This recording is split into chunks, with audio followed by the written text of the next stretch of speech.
You have got dreams. Maybe it's financial freedom. Maybe it's recognition for your talent.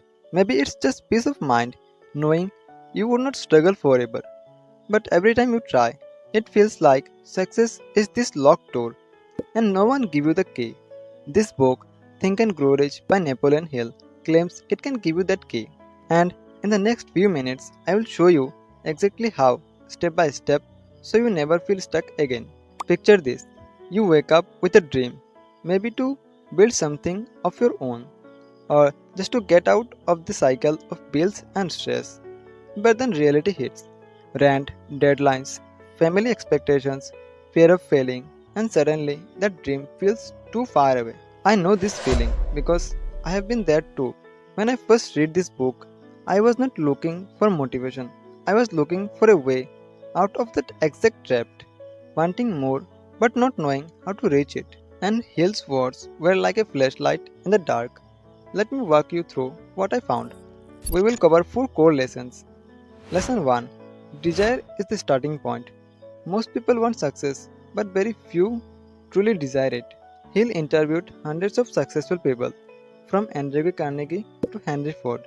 He found one pattern: they didn't just wish to be rich, they had a burning, almost obsessive desire. It was not casual, it was a clear decision. I will have this no matter how long it takes. The difference between a wish and a burning desire is the difference between daydreaming and building. Desire is the engine. Write your goal down in specific, measurable terms. Not I want success, but I want to build a business that earns X. Read it every day. Feel it. This transforms vague hope into focused energy. Here's the truth: if you secretly believe you will fail, you will. Think about Edison creating the light bulb.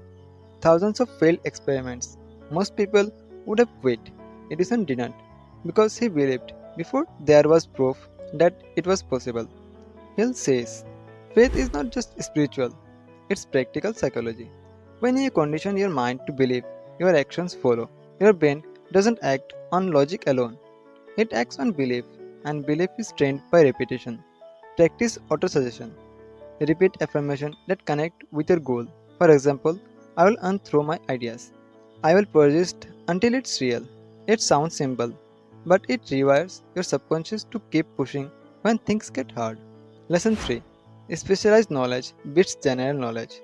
School taught us math, history, random facts, but did it teach us how to build a life?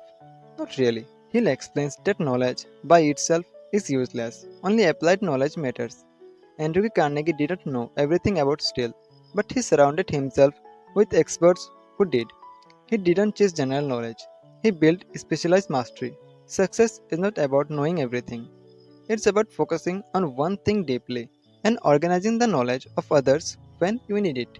Ask yourself, what skill or area can I master that will make me valuable? Stop spreading yourself thin. Start sharpening one blade until it cuts. Lesson 4: Persistence is non negotiable. Here's the biggest step: giving up right before the breakthrough. He'll tells the story of Aryu Darbe, who gave up digging for gold 3 feet away from one of the biggest strikes in history. Someone else picked up where he stopped and became rich. That story repeats in real life. People give up too soon. Persistence is what separates winners from dreamers. Obstacles are tests, not stop sign. Decide right now that failure is just feedback. When something doesn't work, adjust but don't quit. Success usually hides just past the point where most people stop. And if these lessons sound powerful, wait for this final one because it explains why you can do everything right and still fail unless you understand this. Lesson 5: Fear is the real enemy. What stops most people is not lack of talent or opportunity, it's fear. He studied fear in 6 forms: fear of poverty, criticism, ill health, loss of love, old age, and death. And think about it: how many dreams die not because they were impossible, but because someone was too scared of what people would say, or too scared to risk money, or too scared to fail publicly. Fear paralyzes more dreams than failure ever will. The next time you feel fear stopping you, ask, what's the worst case scenario? Usually, it's not death, it's just discomfort. and discomfort is the price of growth. So let's step back. If you have ever feel stuck, like success is a locked door and you don't have the key, this book shows you the truth. The key is in your mind. Desire, faith, focus, persistence, and courage.